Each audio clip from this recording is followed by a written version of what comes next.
you're in a town of 2,500 and you got a vibrant church community that's beyond the hour on Sunday, you legit become part of that town, and people, good gossip spreads, life transformation stories are talked about, the needs of people are met.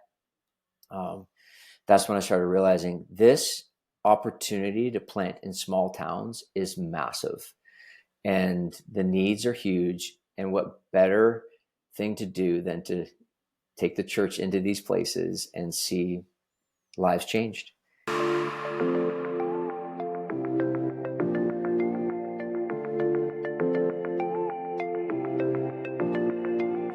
Well, Ron Baker, welcome to the Sowers Podcast. Thank you so much, Matt. It's great to be here. I've been looking forward to this conversation. And when you contacted me a while ago, I was like, oh, this is so great. I can't wait to talk with you and chat with you about what God's doing in churches across Canada and also in Vitalpoint. So I'm super stoked for this. Oh, well, thank you. Yeah. Well, hey, I'd love to jump in right there with Mm-hmm. Vitalpoint. You and your church recently celebrated your 10-year anniversary. Would you share with us what's been the most rewarding part of leading Vitalpoint Church to this point, and how have you seen God work in your church over the last 10 years? I'm sure you've been reflecting on that significantly recently. Yeah, Matt. I mean, when we launched it in 2014, we basically took two faith communities and merged them together. So there was a church plant in North London that was looking for a pastor, and they had asked me to go and be their pastor, but we didn't really feel released at that point from the church that I was working with in south part of London, and so. As it unfolded and things were moving, we sensed, okay, let's see if they'll merge with us. And so in 2014, they did. This church courageously closed their doors, merged with the church that I was part of. We relaunched. We brought 100 people with us. It was a beautiful story of courage and stepping out by faith. But what was interesting was when we started, honestly, Matt, we thought that we would be like the next large church in London. We thought we'll see this thing grow as large as God saw fit, and we would work hard. And then it started about end of 2015 into 2016.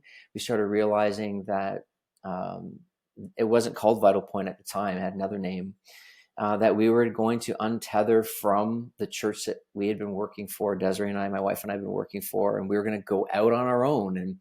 And God was just doing great things. And so we did all the steps for charitable status and all that kind of stuff. And then 2017, 2018, God started really reshaping the vision of the church. And we started seeing groups of people start coming from Huron County, which is north of London, into the city to come to church. And they kept bugging me. Honestly, Matt, they wore me down, man. They wore me down.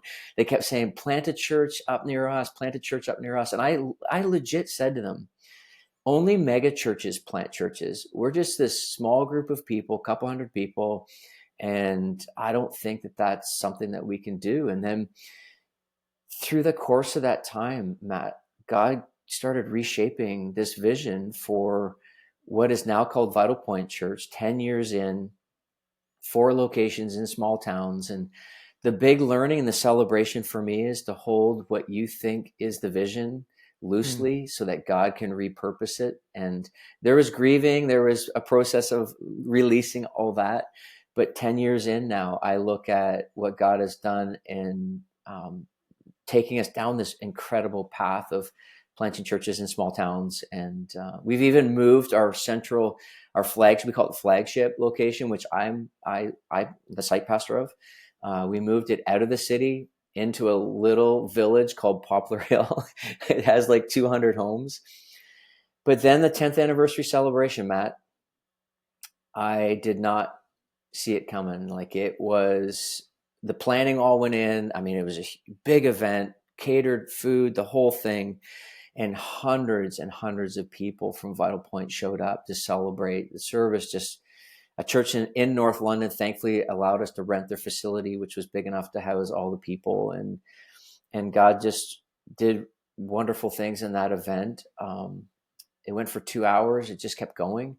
And we saw a powerful move of God igniting things inside of people. And I think when you're a multi-site church like this, that's in small towns, you can actually lose sight of the bigger picture of what is happening. And so when you gather like this, you bring hundreds of people together from these small towns, they start realizing, oh, wow, this is actually a movement that's happening. And so I woke up Monday morning after our 10th anniversary, Matt, and I was like, I believe God just shifted something in our church and preparing us for this next 10 years.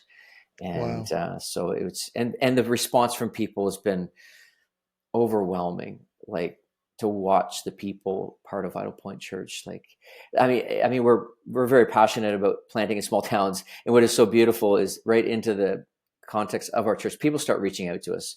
We're site 5, where site 5 is, they say to me, and they're like, they want to know because they're so invested in it. And so the Wow. celebration of the 10th anniversary, Matt, was a beautiful demonstration of a greater vision that God had for Vitalpoint Church, and to bring everybody together like that. It was really beautiful. So, Yeah, no, take us back a little bit. You were saying 2017, 2018. mhm. So you'd gone through this church merge. Were the two churches at the time part of the same denomination? Yeah. Like, was there synergy that way?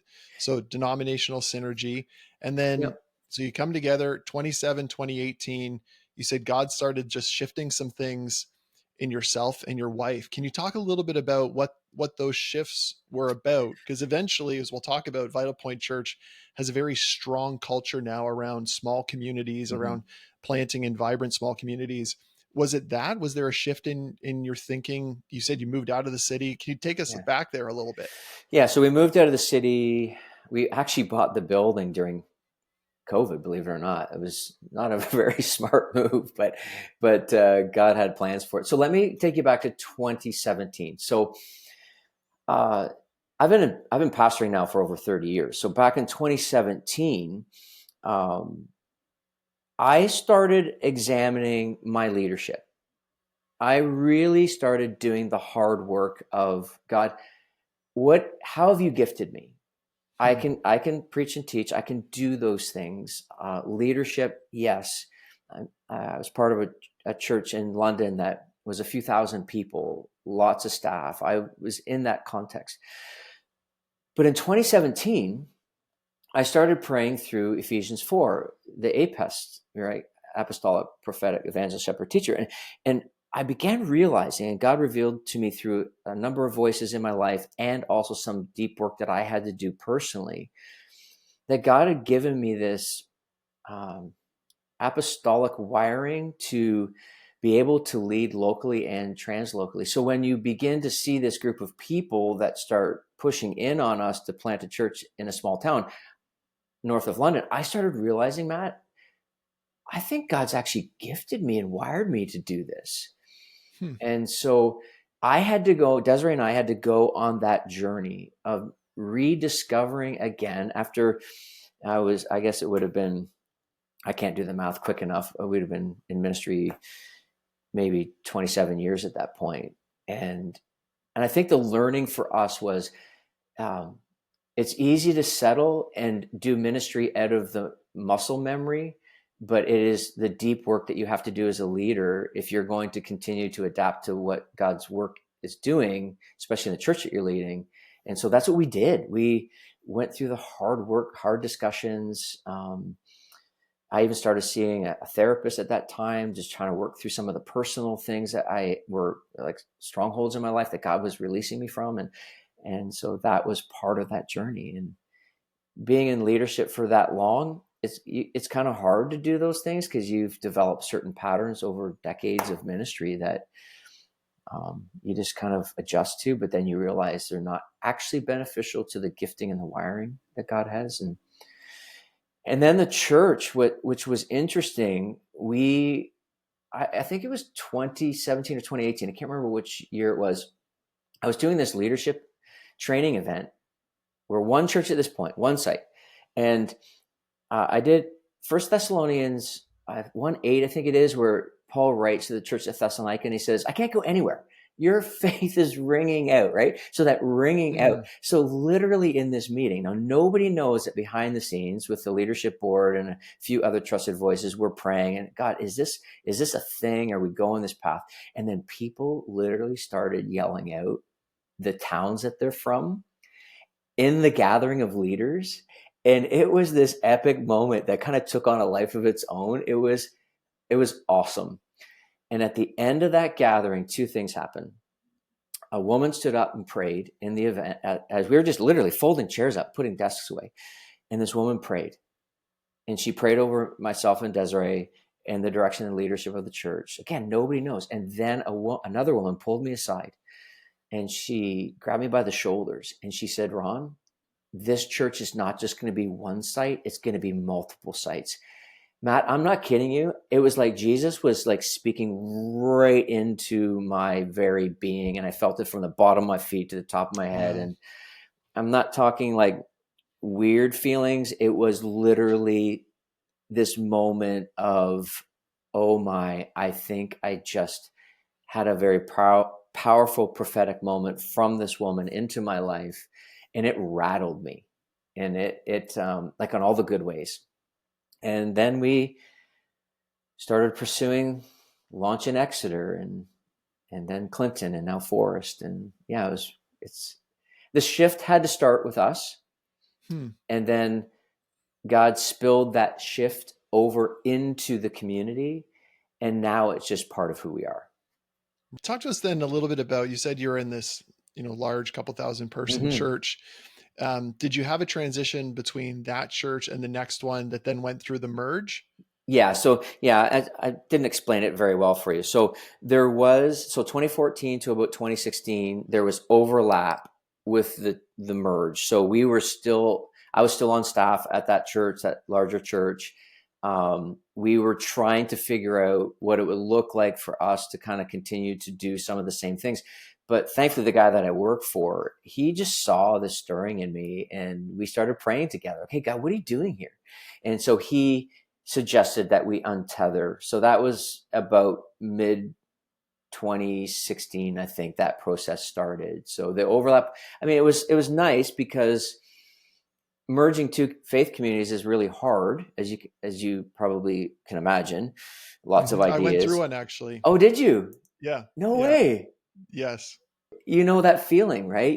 Those first few years, you're constantly battling the vision, values, and constantly having conversations with the church that closed to help them understand that no, it's not a merger of equals here. You actually are the joining church. We're the lead church, and so that first few years was a shakeout, and then when we went on our own, we started really re-examining and pulling things apart and seeing what God was going to do with it. So yeah, there was we'll call it a 2-year overlap that it was part of the story. It was called Forest. Yeah. It was called Forest City North Church for the longest time, and then Forest City is very strategically the nickname of London. But when we started planting in small towns, you can't call it that, and so we went through a name change, which Vitalpoint Church emerged. So Right. Right. Well, it sounds like that was such a significant season of personal growth and development. And just listening, I just commend you for, as you said, like that, it would have been very easy probably to stay in the status quo and your ministry muscle memory, yeah, as it were, and to continue coasting. But you said, no, we're going to step out, do something different. There's an exploration in Ephesians around the apostle, prophet, evangelist, shepherd, and teacher. yeah, As God is then, now I'm sure you can look back after 10 years and go, wow, what a renovation of my own heart, preparing us to now lead this new church. So talk to us now about that person comes up to you, and multiple people kept coming up to you and say, you've got to plant in this small town. You've got to come to this other one. And you initially saying, no, I don't think we can do that because we're not a mega church. We don't yeah. plant churches. How did God begin chiseling that out? And how did you plant the first one? Yeah. So some people call Vital Point now a mega church deconstructed into small towns. That's what some Hmm. people, I didn't come up with that. Someone in the church came to me one day and said that. Yeah, when we took that first initial step for launching Exeter, through the process of raising resources, as you know, it takes a fair amount of resources to launch a church. And God started providing the resources and lots of conversation with outside voices. That's one of the things that I've recognized in my leadership, and especially within leading now, particularly, is that I need those other voices outside. And I've done that very strategically for a long time. Trusted voices outside of Vital Point that speak into my life, speak into the direction of the church. And so when we took that step to launch into Exeter, which is 30 minutes north of London, it really got, honestly, Matt, serious momentum early on. And then a leader emerged, which is my oldest son, David, and his wife, Hannah. Hmm. They actually lead that site, and he's got overarching responsibilities now that he's been doing this for 5 years. But it really was a big learning curve. And at that time, I would almost say that I figured, okay, great, we got a site, we got another site. That's kind of fun. And I, at that point, wasn't really thinking beyond that too much, because so much focus was on that. And then during the seasons when we weren't permitted to gather, other than sort of smaller gatherings a few years ago, we started doing these microsite things, and we had 5 or 6 microsites.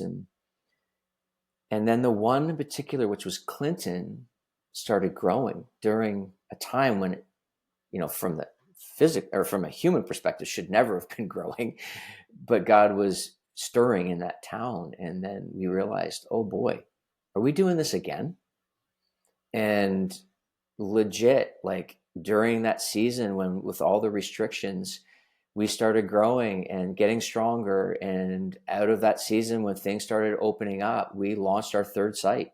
And Hmm. it was the resources were raised, the leadership was found.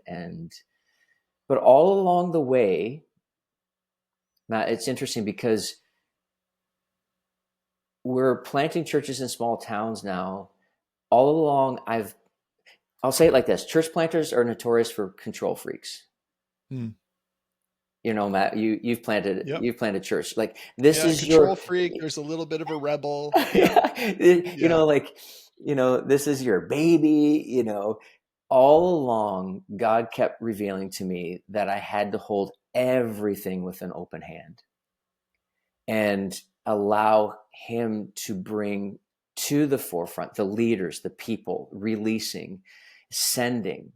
Um, and that has been a beautiful learning for me, especially as a pastor. Sometimes I can have control issues. And so God has really been releasing me over the last number of years to and what I believe has happened is that the expression of Vital Point now, as God has worked on my heart, worked on my leadership, it's because of those things that He did that has allowed it to become what it is now, and hopefully what will be in the future as well.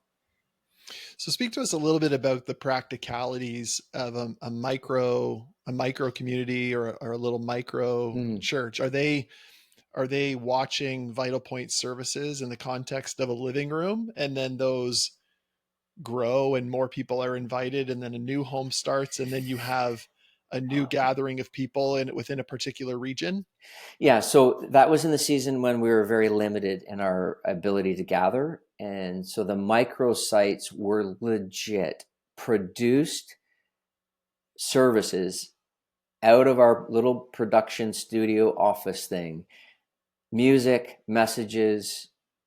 And they were like, the Clinton one was shown on a wall in a shop where Hmm. we set out chairs, and we had one person at the front just welcome everybody. A media person pressed the play button or hit the enter button on the laptop, and then it was shown on the wall. Wow. And then at the end, the host got up and said, "Thank you for being here. If you'd like more information about Vital Point Church, grab it on your way out." Because at that time, we weren't even permitted really to stick around. And that microsite which that's not a phrase that we came up with, obviously, but that microsite began to grow, which gave us an awareness.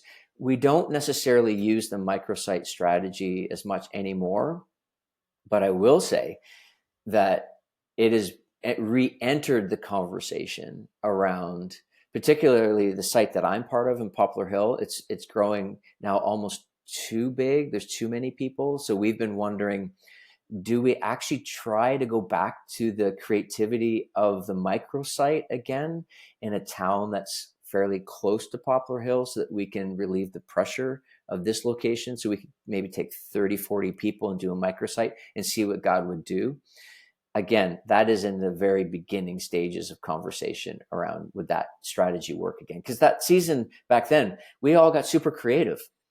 And I don't want to lose that creativity in the future for church planting either. So we might look at it again in a more serious way. Yeah.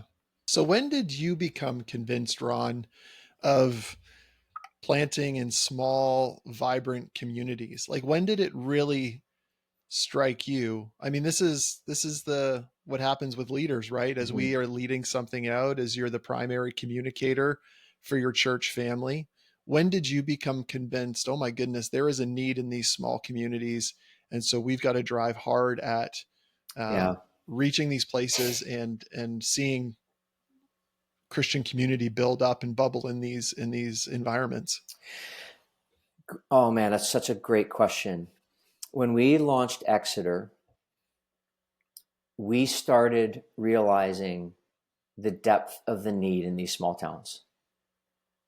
We had no idea the grip of addiction.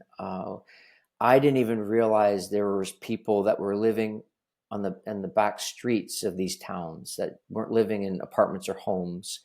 When Exeter launched and David started talking to me, he would say, "Dad, you got to understand, like, there is significant needs within the context of these communities."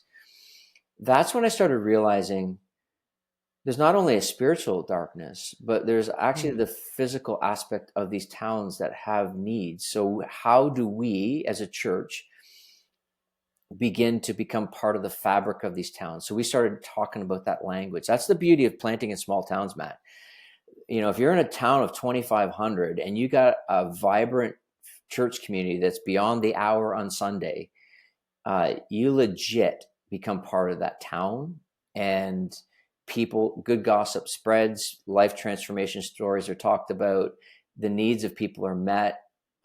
We have different things that we do in these towns to meet the needs of people, with food and rehousing and all that. And so for us, it was for me, it was recognizing, yeah, we could. I mean, I've been asked, would I ever plant in a city? I'm like, probably not, because I can see how these towns can be transformed with the good news of Jesus, and through multiple layers of the good news of Jesus, that meeting the needs, the physical needs, the spiritual needs, emotional, mental, and we're stepping in those ways. And that's when I started realizing this opportunity to plant in small towns is massive, and the needs are huge. And what better thing to do than to take the church into these places and see lives changed. And yeah, it started taking root big time that first launch of Exeter. Yeah. You have a video on your church website, and I'll provide a link in the show notes to your church's website. But this really powerful video about the ministry of Jesus, and how Jesus, I think even specifically at the beginning of Mark, where he's been spending time in a small town, he's preached in the synagogue, he's healed people. Once the sun went down, once Sabbath is kind of concluded, the morning he gets up, he goes and prays. The disciples are like, there's more people. And he says, no, I must continue going to preach and teach to the small towns. And your video was essentially those words. Yeah. So again, talk to us about how this ministry model of Christ has also challenged and convicted your church around small towns and communities. Yeah, that video, I had forgotten about that being on our website. The So we've just at our anniversary, we've gave everybody. I know not everybody's probably watching a video of this, but we gave everybody orange bracelets that say, it says, "For God so loves small towns." Hmm. When you study the life of Jesus, you begin to realize that the vast majority of his ministry was done in rural, small town settings. Like Galilee was made up of over 200 rural settings, villages, and so on. Obviously, he would minister in the cities too, but I really was convicted around that passage that you just referenced in Mark chapter 1, where, yeah, the needs are great here, but we must go to the next town. So I literally have a calendar on my office wall here with a big circle around southwestern Ontario. And in the bottom right hand corner, it says, "Let us go to the next town so that I may preach there also."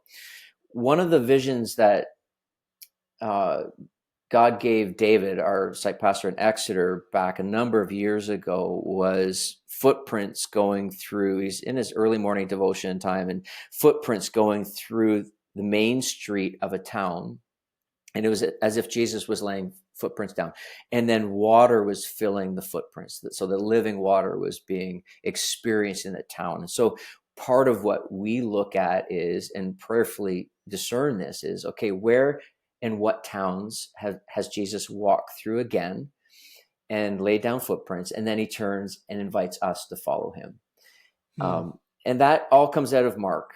Mark, I had to look it up because I always think it's Mark 136. It's actually 138. Let us go to the next towns.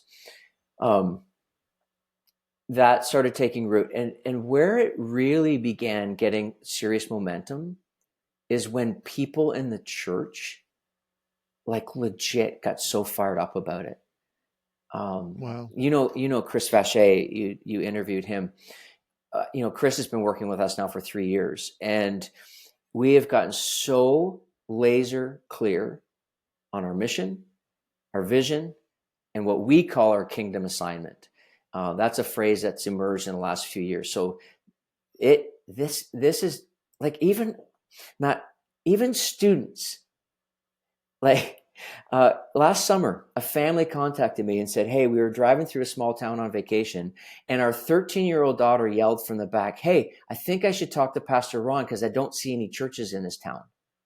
Wow. That's when I started. That's, again, these moments where God is the confirmation of, this is what God has called you to do. This is what God has called Vitalpoint Church to do. And to really take this message of Jesus seriously into these places where it can look, honestly, like the church is dying. I mean, you and I know that churches' doors are closing in all these towns. Buildings are being left vacant, but the needs are even higher than ever. I believe that people that are in those towns shouldn't have to leave those towns to drive to the big cities to go to church, that we can put life-giving, transforming churches in the name of Jesus in these towns, so that even the believers in those communities can now reach their neighbor. Like, you don't want to say to your neighbor, "Hey, you should come to my church." "Well, where is it?" "Well, it's 45 minutes away." "Well, I don't think so." But why not take these life-giving churches into these small towns so that even the little flicker of light of Christ in that smaller, maybe people, believers that are there, you can turn it into a brighter light for Christ. And Mm-hmm. I could talk all day about this, Matt. So if I'm talking too much, just Yeah. let me know. Well, I know, no, I think it's really exceptionally helpful. And I've oftentimes, it's usually when we leave the city and we go out on holidays or go on vacation, we're driving to Lake Huron, we're going to Provincial Park or something Yeah. along those lines. You drive through these little towns, and I grew up in a city of a town, about 14,000 people. So maybe bigger than some of these average ones that you guys might be planting in.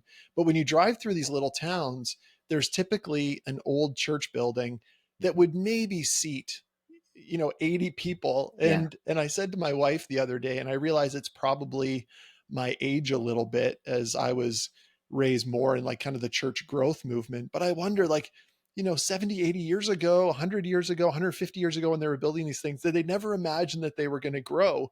It was more so, hey, this is the number of people that we have coming, Yeah. and this is the church that we're going to develop for these people. Yeah. But they were so central to the life of that community. And as you're saying, many of these buildings and churches are becoming vacant. Mm, I think even I'm thinking about like the parish model of a, pastor probably on horseback, like traveling to the different little towns and pastoring in these different places.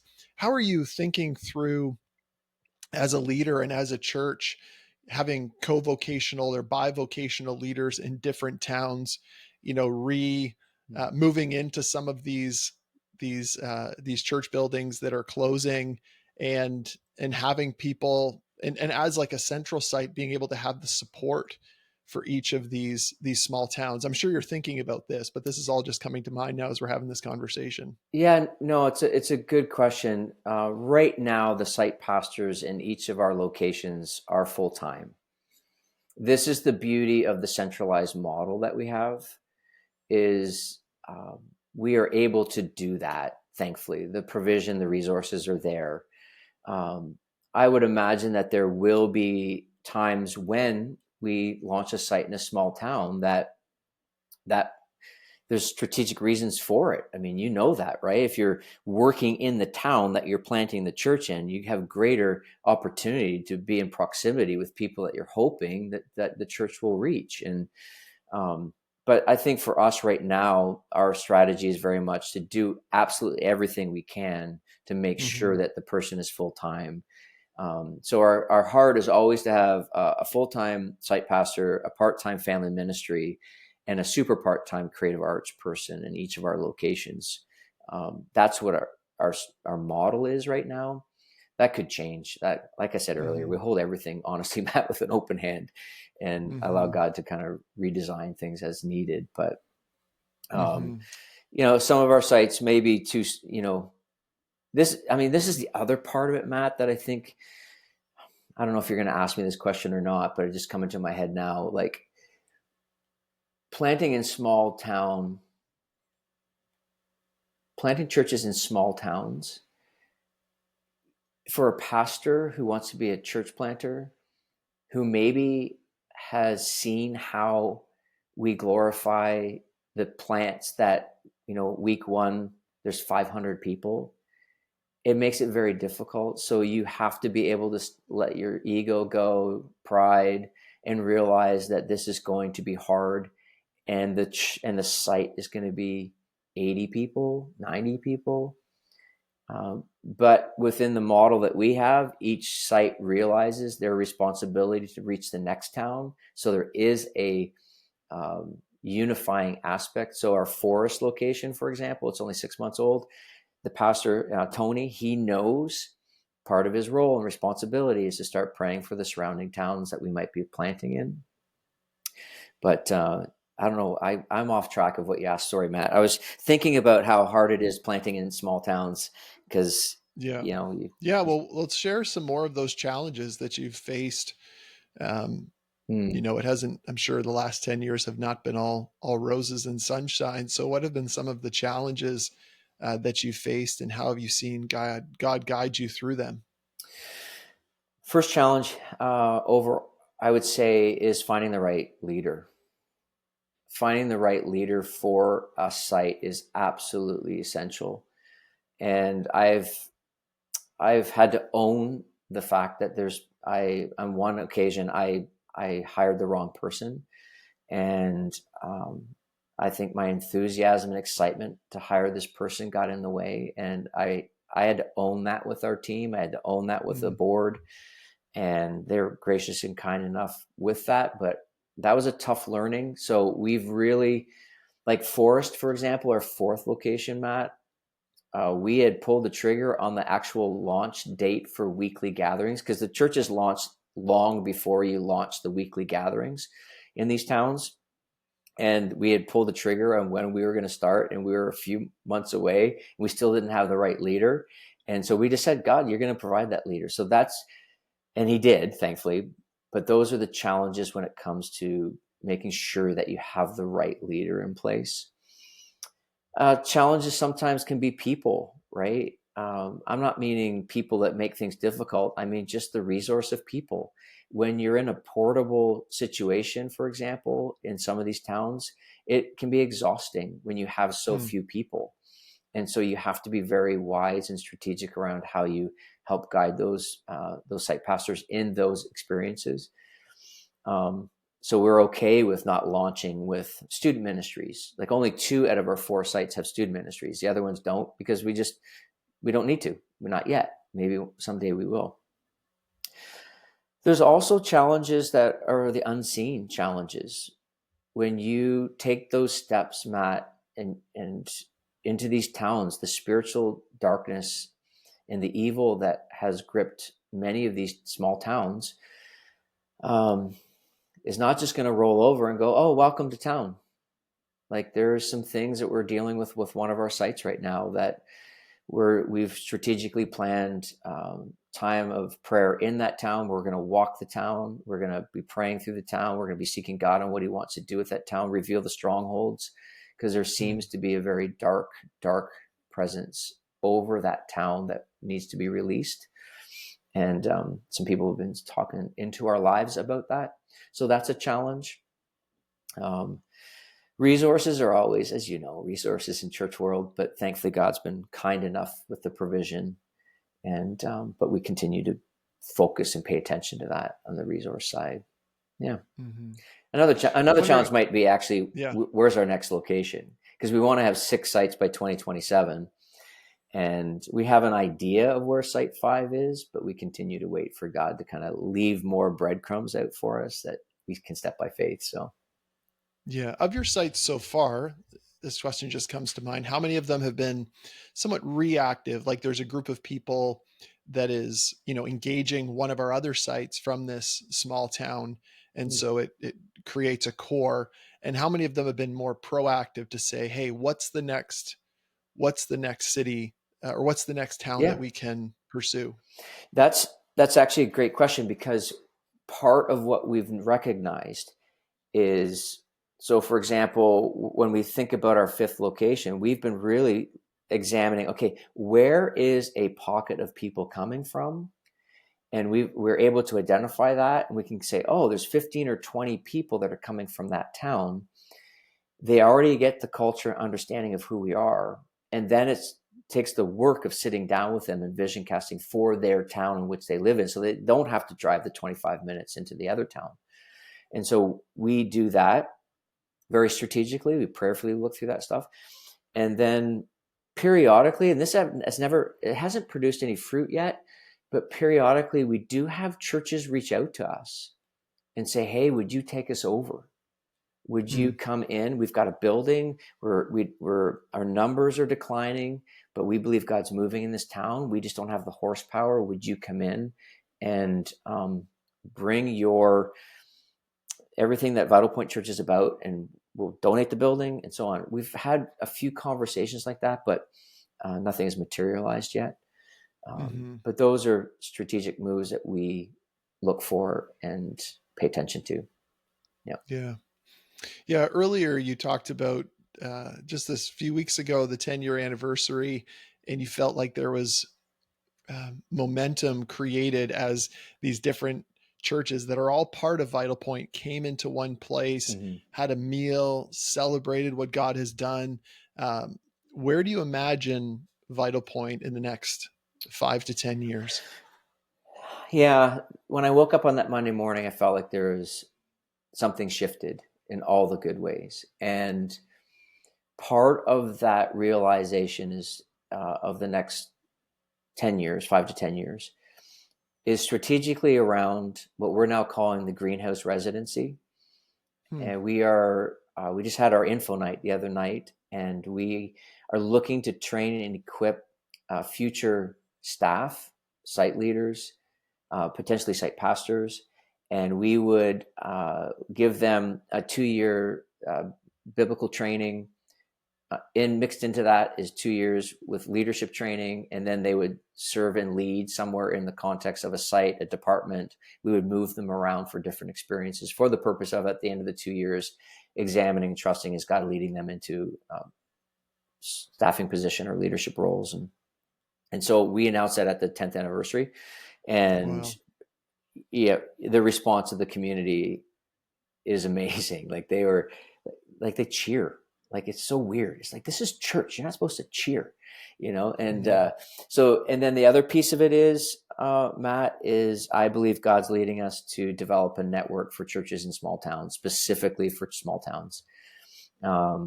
It's something that we've been working on for a while, and I announced it at the 10th anniversary. And I believe that in the next 10 years that God is going to use Vitalpoint Church strategically in the focus of small towns.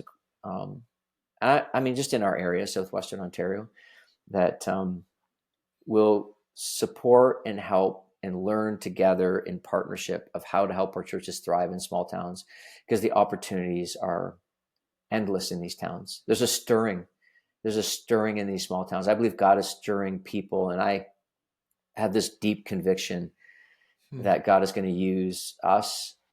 And even though we have 4 sites, Matt, I mean, I joked with someone at lunch today, like, it's not like we know what we're doing. Like, it's just this continued steps of obedience and saying, yeah, we've got Chris Vacher and working with us with Clearway. We've got other strategic voices, and we're just taking these steps of obedience, and then we see what God does and glorifying himself. And so through the greenhouse, through the network, that's the next few years. Plus, we're not going to take the throttle off of planting in small towns. And also there's a global aspect to it. There's an organization, a group of people in India that have been watching us for 3 years. They're planting churches in rural India, and they've asked us if we would encourage them and help them a little bit. So we're trying to figure that piece out over the next while. I'm going to make a trip to India and go and listen to their story and encourage them and meet some of their people, some of their pastors. And I'm going to take David with me, and the 2 of us are going to go. And it's actually a father-son duo in India that's doing church planting in small towns. I thought they were messing with me the first time they reached out. Wow. I'm like, hang on a second. We're a father-son planting in small towns, Ontario. So I legit thought they were, messing with me. But so the next 10 years, it's continuing to develop leaders, the network, and planting more churches in small towns. Ron, thank you so much for taking the time to be on the Source podcast. And and I'm sure our listeners will continue to pray for you and Vitalpoint Church. Mm-hmm. And as I said, we'll link Vitalpoint Church in the show notes, and people can come and learn more and even reach out to you if they have some more questions. That would be amazing. It's been a privilege to chat with you and to meet you. Thank you so much for having me on.